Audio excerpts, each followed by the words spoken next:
গরুর গাড়ি চড়তে কেমন লাগছে রাজু? হ্যাঁ বাবা, তো খুব ভালো লাগছে, কিন্তু আর কত দূর যেতে হবে? দাঁড়াও বাবা, ওই কাকুটাকে একটু জিজ্ঞাসা করে নি। ওহে দাদা, নারায়ণপুর আর কত দূরে বলুন তো? বাবু, আমরা নারায়ণপুর গ্রামের মধ্যে ঢুকে পড়েছি। তা আপনার ওই জমিদার বাবুর বাড়িটা কোথায়? তা তো আমি জানি না, তবে চিঠিতে লেখা আছে গ্রামের পশ্চিম দিকে একটা বটতলা আছে, ওখানে যাকে হোক জিজ্ঞাসা করলেই বলে দেবে। আচ্ছা, আপনি যে চিঠির কথাটা বললেন, কিসের চিঠি? আসলে নারায়ণপুরের জমিদার শ্রী অঙ্গন চৌধুরীর চিঠি। আসলে ওনার একজন হিসেব রক্ষকের দরকার ছিল, আমি আবেদন করেছিলাম, এটা তারই চিঠি। কিছুক্ষণ পর গ্রামের একজনের কাছে জিজ্ঞাসা করে তারা সেই জমিদার বাবুর সেই ছোট্ট বাড়িটির কাছে পৌঁছালো। একতলা টিনের বাড়ি, একটি কুয়ো, এক কথায় বাড়িটা পরিষ্কার পরিচ্ছন্ন এবং পরিপাটি। কিন্তু একটা অদ্ভুত জিনিস, বাড়িটার চারপাশে আর কোনো ঘর বাড়ি নেই। রাজু এই খোলামেলা জায়গা দেখে সে তার মাকে জিজ্ঞাসা করলো, মা, ও মা, আমরা কি ওই বাড়িতেই থাকবো? হ্যাঁ, এখন থেকে আমরা তিনজনেই এই বাড়িতে থাকবো। বাহ, বেশ মজা হবে তাই না মা? হ্যাঁ, কি গো, রান্না বান্না করবো কিভাবে? জিনিসপত্র কোথায়? এখন কি আবার গ্রামের বাজারে যেতে হবে নাকি? না না, জমিদারবাবু চিঠিতে লিখেছিলেন আমরা যেদিন এখানে আসব সেদিন তিনি সব ব্যবস্থা করে দেবেন। আসলে বাড়িটা গ্রাম থেকে অনেক দূরে তো। চলো ভেতরে গিয়ে সব কিছু গুছিয়ে নিই, আমাকে আবার জমিদারবাবুর সঙ্গে দেখা করতে যেতে হবে। বাড়িতে ঢুকে জিনিসপত্র গোছাতে গোছাতে সন্ধে নেমে গেছে। রাজুর বাবা জমিদার বাবুর সঙ্গে দেখা করার উদ্দেশ্যে যখন বাইরে বেরোলো, তখন দেখলো রাজু সেই বাড়িটির উঠোনে থাকা কুয়োটার সামনে দাঁড়িয়ে আপন মনে একা একা কথা বলছে। তখন রাজুর বাবা তাকে আদরের সঙ্গে ডাকলো,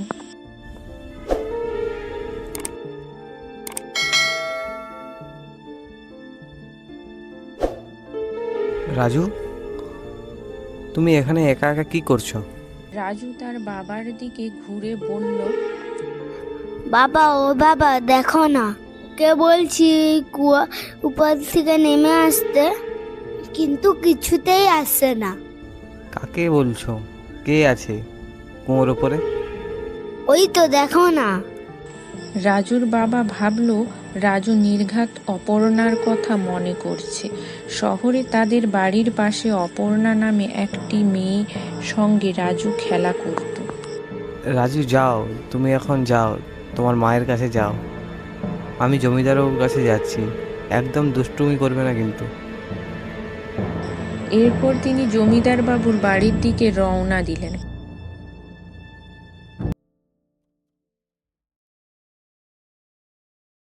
প্রায় 8টা বাজে। রাজুর বাবা জমিদার বাবুর বাড়ি থেকে ফিরছিলেন। বাড়ির উঠোনে ঢুকতেই তিনি দেখলেন অন্ধকার, কি অন্ধকার! কুয়োর সামনে দাঁড়িয়ে রাজু যেন আবার কার সঙ্গে কথা বলছে। সেটা দেখে তিনি যেমন অবাক হলেন তেমন ভয়ও পেলেন। তিনি ভাবলেন রাজুর তো ঘুমের মধ্যে হাঁটার অভ্যাস নেই। রাজু এখন এখানে দাঁড়িয়ে একা একা কার সঙ্গে কথা বলছে? তাছাড়া এই বাড়ির আশেপাশে কোনো ঘর দোর নেই। তিনি তখন রাজুর কাছে এগিয়ে গিয়ে বললেন, রাজু, কি ব্যাপার, তুমি এত রাতে এখানে একা একা কি করছো? তোমাকে যে তখন ঘরে যেতে বলে গিয়েছিলাম, তুমি কি যাওনি? রাজু তখন বলল, না বাবা, আমি তো ঘরে গিয়েছিলাম। সন্ধ্যাবেলা মায়ের সঙ্গে পড়তে বসলাম।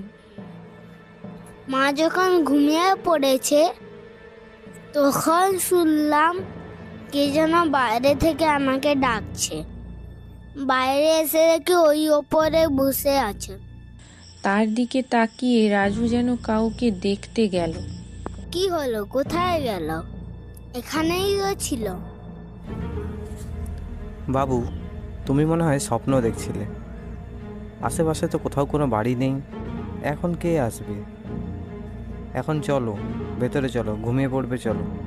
কাল আমরা একটা জায়গায় বেড়াতে যাব, কেমন? তাই বাবা, আমরা কি বেড়াতে যাব? কি মজা, কি মজা! আমরা কাল বেড়াতে যাব। রাজুর শিশু মন আগের সব কথা ভুলে গেলেও রাজুর বাবার মনে হচ্ছিল রাজু যেন আবার রাতে বেরিয়ে না পড়ে।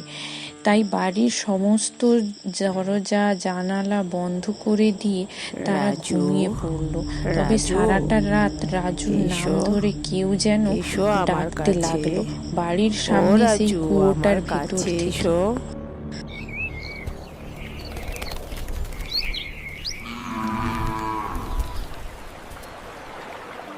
সকাল হতেই তারা বেরিয়ে পড়ল ওই নারায়ণপুরের একটি শিব মন্দিরে যাবে বলে।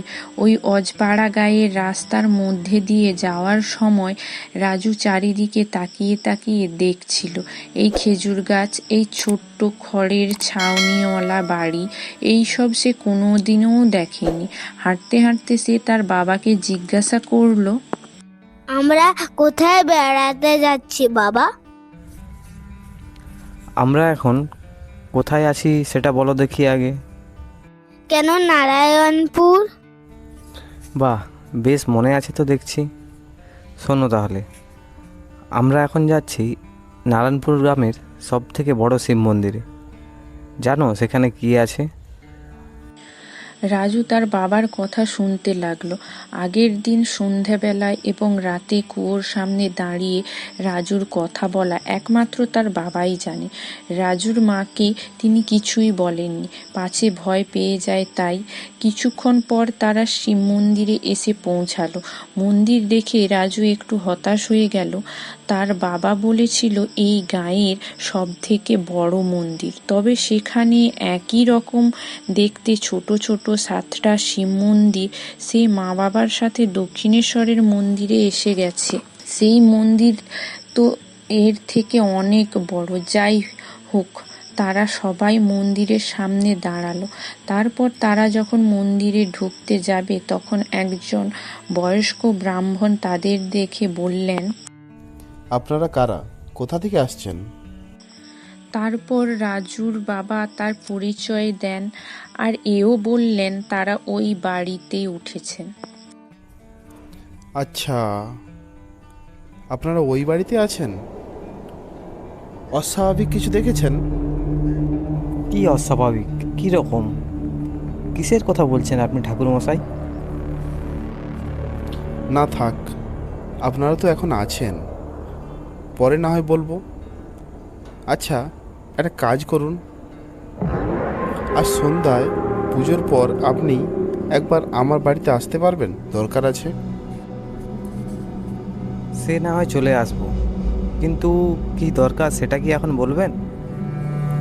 মাফ করবেন, এখন কথাটা বলা ঠিক হবে না। আর দয়া করে আপনিও কাউকে বলবেন না যে আমি আপনাকে ডেকে পাঠিয়েছিলাম। সেদিন সন্ধ্যের দিকে রাজুর বাবা সেই ঠাকুর মশাইয়ের বাড়ি যাবে বলে বাড়ি থেকে বেরোলেন। তবে আগের দিনের মতো দেখলেন রাজু সেই কুয়োর সামনে দাঁড়িয়ে এক মনে কার সাথে কথা বলে চলেছে। তখন তিনি একটু গম্ভীর গলায় রাজুকে বললেন, রাজু, কী ব্যাপার? তোমাকে না কাল বারণ করেছিলাম এখানে এইরকম একা একা এসে না দাঁড়াতে, কিন্তু আজও তুমি এসেছো। কি করব বাবা? ও আমাকে ডাকে, আর ও ডাকলে আমি না এসে থাকতে পারি না। কি বলো, তাই নাকি? তা ওটা কে? ওর নাম তো জানি না বাবা, কিন্তু ও আমাকে মা বলে ডাকতে বলেছে। জানো বাবা ও কি বলেছে? ও আমাকে আজকে ঘুরতে নিয়ে যাবে বলেছে। ও বলেছে ওর কুয়োর মধ্যে নাকি বাড়ি আছে, সেখানে আমাকে নিয়ে যাবে। আমি কি যাব বাবা? রাজুর বাবার ব্যাপারখানা সুবিধার মনে হলো না। তিনি রাজুকে বললেন, না, তুমি আর কোথাও যাবে না, যাও এক্ষুনি ঘরে যাও। আর যে যতই ডাকুক ঘর থেকে একদম বেরোবে না, তার বাবা এর আগে কোনো দিনও তার সাথে এরকমভাবে কথা বলেনি, তাই বাবার মুখে ওই কথা শুনে সে উদাস মুখ করে ঘরে চলে গেল। সন্ধ্যাবেলায় রাজুর বাবা এবং ঠাকুর মশাই তাদের দাওয়ায় বসে বসে অনেকক্ষণ ধরে গল্প করছিল। কথাবার্তার মধ্যেই রাজুর বাবা তাকে বললেন, আগে ঠাকুরমশাই, আপনি কি বিশেষ কারণে আমাকে ডেকেছিলেন? কিছু মনে করবেন না, আসলে আপনাকে দেখে মনে হচ্ছে আপনি আমাকে কিছু বলার জন্য আনাগোনা করছেন, কিন্তু বলতে পারছেন না। যদি আমার কথা ঠিক হয় তাহলে দ্বিধা করবেন না, কি বলবেন বলে ফেলুন। হ্যাঁ, আপনি ঠিক আন্দাজ করেছেন। আমি আপনাকে একটা জরুরি এবং খুব গোপন কথা বলতে ডেকেছি। আর আমি যে আপনাকে কথাগুলো বলছি সেগুলো যেন আর কেউ জানতে না পারে। বেশ, কেউ জানতে পারবে না, আপনি নিশ্চিন্তে বলুন। বেশ, তাহলে সবার প্রথমে আপনি জমিদারের দেওয়া ওই বাড়িটা ছেড়ে দিন। জমিদার মশাইকে বলুন অন্য কোনো বাড়িতে ব্যবস্থা করে দিতে। আর তিনি যদি ব্যবস্থা করে দিতে না পারে তাহলে আপনি আমার বাড়িতে থাকতে পারেন, কিন্তু ওই বাড়িতে থাকলে আপনাদের বিপদ হতে পারে। কি বিপদ একটু খোলসা করে বলবেন কি? বলবো, আপনি বিশ্বাস করবেন তো? দেখুন ঠাকুরমশাই, আপনি কি বলবেন সেটা আমি কিছুটা হলেও আন্দাজ বোধ করতে পারছি। আচ্ছা বলুন তো, ওই বাড়িতে কোনো অশরীরী প্রেতাত্মার বসবাস আছে কি? সে কি, আপনি কি করে জানলেন? আপনি কি ওকে দেখেছেন নাকি? আগে না, আমি দেখিনি, কিন্তু আমার ছেলে রাজু ও এসে থেকেই ওই বাড়ির উঠোনে গিয়ে কুয়োর সামনে দাঁড়িয়ে কার সাথে যেন কথা বলছে। আমি কিন্তু ওকে অনেকবার বারণ করেছি, তবে ও বলছে কেউ নাকি ওই কুয়োর ওদিক থেকে ওর নাম ধরে ডাক দেয়, আর সেই ডাক শুনেই নাকি ও আর ঘরে থাকতে পারে না। কিন্তু এসব কথা আমি আমার স্ত্রীকে বলিনি, না হলে ও প্রচণ্ড ভয় পেয়ে যেত। তাই নাকি? কিন্তু আপনার ছেলেকে সকালে দেখলাম, তার মধ্যে তো তেমন কিছু মনে হলো না। বেশ হাসি খুশি তো দেখছিলাম। আগে হ্যাঁ, ও শুধু সন্ধ্যাবেলাতেই কুয়োর পাড়ে গিয়ে একা একা কার সাথে কথা বলে। কাল ও আমাকে বলেছিল যে কুয়োর মধ্যে যে থাকে সে নাকি আজকে ওকে কুয়োর মধ্যে নিজের বাড়িতে ঘুরতে নিয়ে যাবে। আচ্ছা বলুন তো, কে ডাকে ওকে? ও হচ্ছে এক হতভাগিনী মা।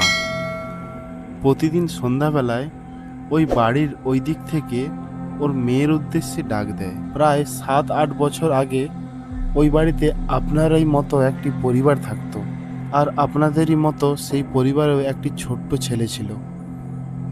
একদিন নাকি সেই স্ত্রী লোকটি ওই কুয়োয় জল তুলতে গিয়ে তার মধ্যে পড়ে যায় আর মারা যায়, এবং তার মৃত্যুর পর নাকি তার স্বামী তার ছেলেকে নিয়ে ওই গ্রাম ছেড়ে চলে যায়। তার স্ত্রীর কোনো রকম অন্তিম কাজ না করেই চলে যায়। তখন থেকেই সন্ধ্যার পর ওই বাড়ি থেকে ওই মহিলাটির ডাক ভেসে আসে, এবং আমার মনে হচ্ছে আপনার ছেলের মধ্যে ও নিজের ছেলেকে দেখতে পেয়েছে, এবং তাই সে আপনার ছেলেকে নিজের সঙ্গে নিয়ে যেতে চায়। এসব কথা শুনে রাজুর বাবার মুখখানা শুকিয়ে গেল।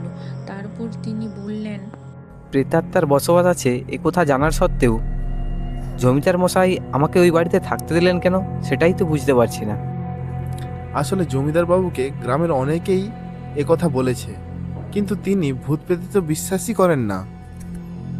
তারপর তিনি কিছু একটা ভাবলেন এবং বললেন, আচ্ছা, এখন কি আপনার বাড়িতে একবার যাওয়া যেতে পারে? আপনি যাবেন?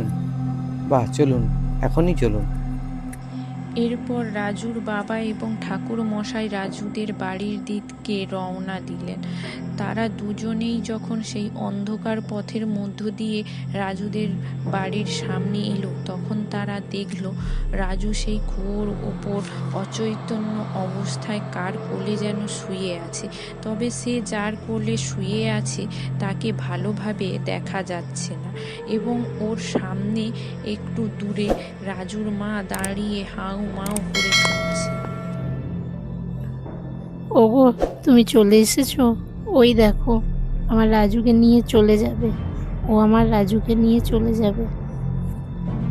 ও কিছুতেই আমার রাজুকে আমার কাছে দিচ্ছে না। তারপর তারা সেই কুয়োর দিকে তাকিয়ে দেখল রাজু একজন মহিলার কোলে অজ্ঞান হয়ে শুয়ে আছে, এবং সে যার কোলে শুয়ে আছে সে নিজে কুয়োর দেয়ালের উপর বসে আছে। সেই মহিলাটি একটি শাড়ি পরে আছে। শরীরের চামড়া এবং মুখখানা কালো, কেবল হলদে দুটো চোখ করুণ দৃষ্টিতে কোলে শুয়ে থাকা রাজুর দিকে তাকিয়ে আছে। সামনে ওই দৃশ্য দেখে রাজুর বাবা কাতর স্বরে বললেন, বলছি শুনছেন? আপনি যেই হন, দয়া করে আমার ছেলেটাকে ছেড়ে দিন। আমরা ওকে খুব ভালোবাসি। দয়া করে ওইটুকু শিশুর কোনো ক্ষতি করবেন না। আপনারা কোনো চিন্তা করবেন না, আমি আপনাদের ছেলের কোনো ক্ষতি করতে আসিনি। আসলে রাজুকে দেখে আমার নিজের ছেলের কথা মনে পড়ে গিয়েছিল। আমি কুঁয়ে পড়ে মারা যাওয়ার পর আমার স্বামী আমার সৎকার না করেই আমার ছেলেকে নিয়ে এখান থেকে চলে যায়, আর সেই থেকে আমি এই কুয়োর মধ্যেই বন্দি হয়ে পড়ে আছি। আচ্ছা, আপনারা আমার একটা উপকার করে দেবেন, তাহলে আমি মুক্তি পাব, আর রাজুও আমাকে কোনোদিন দেখতে পাবে না। কি করতে হবে? আপনারা আমার সৎকারের ব্যবস্থা করে দেবেন। বহু বছর ধরে কুয়োর মধ্যে বন্দি হয়ে আছি, এবার একটু শান্তি চাই, একটু শান্তি চাই। সেই ঘটনার কিছুদিন পর রাজুর বাবা এবং সেই নারায়ণপুরের গ্রামের কিছু মানুষজন উদ্যোগ নিয়ে মহিলার অন্তিম সংস্কার করেন, আর তারপর থেকে গ্রামের আর কেউ সেই মহিলার কোনো কণ্ঠস্বর শুনতে পায়নি, এবং রাজুও কোনোদিনও সেই মহিলাকে আর দেখতে পায় না।